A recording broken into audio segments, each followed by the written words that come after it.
তো আমরা এখন বেরিয়ে পড়েছি নদীর ধারে যাওয়ার জন্য। আর আমরা এখন খুব ঠান্ডা তো আমাদের দিকে, যেহেতু আমরা গ্রামের দিকে আছি আর শহর ছেড়ে আমরা এখন চলে এসেছি অনেকটা দূরে।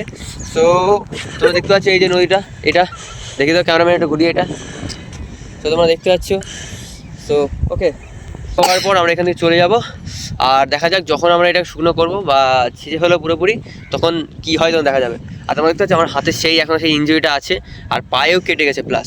মানে কদিন আগে আমরা জাল নেট দিয়ে কিছু ধরেছিলাম, সো জাল টানতে পা কেটে গেছে। তো চলো, এই কাটাকুটি অবস্থায় আমাদের এখন এই কাদা মধ্যে নামতে হবে। তো চলো আমরা আপাতত নদীর দিকে যাই আর দেখা হচ্ছে। যাচ্ছে মালটা, দেখো কি বল্টু, বল্টু, হ্যাঁ বল্টু,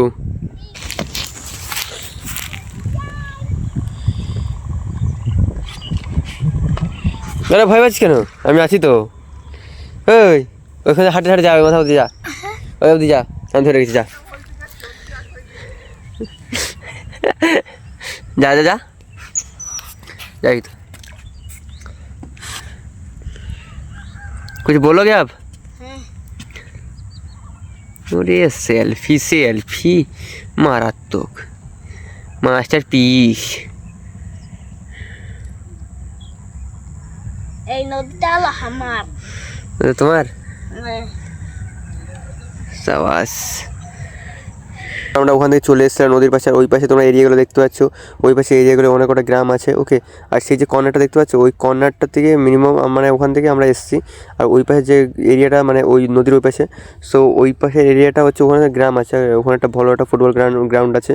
ওই পাশ থেকে হাঁটতে হাঁটতে আমরা চলে এসেছিলাম নদী গাছের একটা ফলের গাছের পাশে। তোমরা দেখতে পাচ্ছ এই যে ফুল আর এই ফল গাছ, মানে যেটা এটা হচ্ছে নদীর গাছ। ওকে, এর নাম হচ্ছে কেওড়া গাছ মনে হচ্ছে। ওকে, ওই ফলটার নাম হচ্ছে কেওড়া গাছ। তো এটা আমি খেয়ে দেখেছি কেমন লাগে। আগে একটা বন্ধুর সঙ্গে খেয়েছিলাম, মানে এটা পেকে গেলে খুবই সুন্দর লাগে, খুবই সুন্দর। এটাকে ব্যাস লবণ দিয়ে একটু খেলে ভীষণ সুন্দর লাগে। অবশেষে আমরা সেই প্লেসে পৌঁছে গেছিলাম যেখানে যাওয়ার জন্য আমরা বেরিয়েছিলাম। তো অবশ্যই তোমরা দেখতে পাচ্ছ এখানে একটা মন্দির রয়েছে, যেটা একদম পুরো বিচুলি মানে যেখানে ধান ক্ষেত বা ঘেরি, পুরো ঘেরির মাঝখানে একদম একটা টাপু মতন, মানে কিছু একটা অল্প কিছুটা উঁচু স্তর আছে, সেখানেই এই মন্দিরটা আছে। তোমরা দেখতে পাচ্ছ কতটা পুরোনো মন্দির আমি নিজেও জানি না, এটা অনেক উপর থেকে দেখা যায়। ওকে, মানে যেখান থেকে আমরা এসেছি নদীর ধার থেকে, ওখান থেকে অনেক দূরটা ওই দেখা যায় তাকে।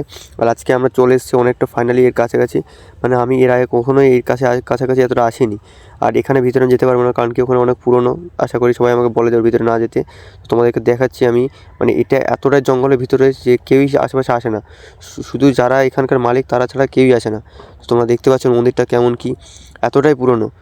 তোমরা আশেপাশে পুরো সাইডের নজরে তোমরা দেখতে পাচ্ছ, সাইডের পুরো পরিক্রমাটা তোমরা দেখতে পাচ্ছ কেমন কী অবস্থা এখানে, মানে এখানে কেউই আসে না, মানে এতটাই ভিতরে।